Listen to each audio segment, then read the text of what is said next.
दोस्तों नमस्कार, आप देख रहे हैं लालटेन भोजपुरी। और दोस्तों ये भी मेरा ही चैनल है, आप लोग सब्सक्राइब कर लीजिएगा। यहाँ पे कुछ अलग टाइप का वीडियो बनता है। आज थोड़ा सा वीडियो बना रहा हूँ क्योंकि इस वीडियो को बनाना ज़रूरी है।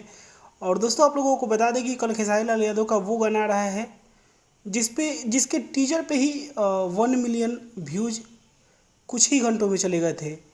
और दोस्तों उस गाने का नाम है सुनो राजा पी के गाजा 2। और दोस्तों इस गाने को कल रिलीज़ किया जा रहा है अंकिता फिल्म्स के यूट्यूब चैनल पे। और दोस्तों इस वीडियो को बनाने के पीछे मकसद ये है क्योंकि कल ही रिलीज हो रहा है पवन सिंह का भी गाना। और आप लोग कमेंट ज़्यादा से ज़्यादा इस गाना पे कीजिएगा।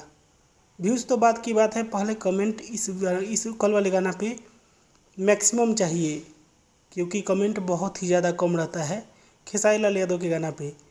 और इसलिए आप लोगों से गुजारिश है कि आप लोग कमेंट ज़्यादा से ज़्यादा करिएगा, ज़्यादा से ज़्यादा शेयर करिएगा उस गाना को, क्योंकि ये गाना टीजर पे ही इतना व्यूज़ चला गया है तो गाना पे ऑब्वियसली जाना ही है। और हम लोग बहुत बेहतरीन कंपटीशन देने वाले हैं कल। खेसारी लाल यादव के फैंस एकजुट होकर कल इस गाना को सपोर्ट करेंगे, मुझे उम्मीद है। तो दोस्तों बस इस वीडियो में इतना ही, आप लोग वेट करिए कल का। और इसी के साथ मैं इस वीडियो को यहीं पर ख़त्म करता हूँ। मैं मिलूँगा आप लोगों से एक नए वीडियो में, तब तक के लिए जय हिंद, जय भोजपुरी।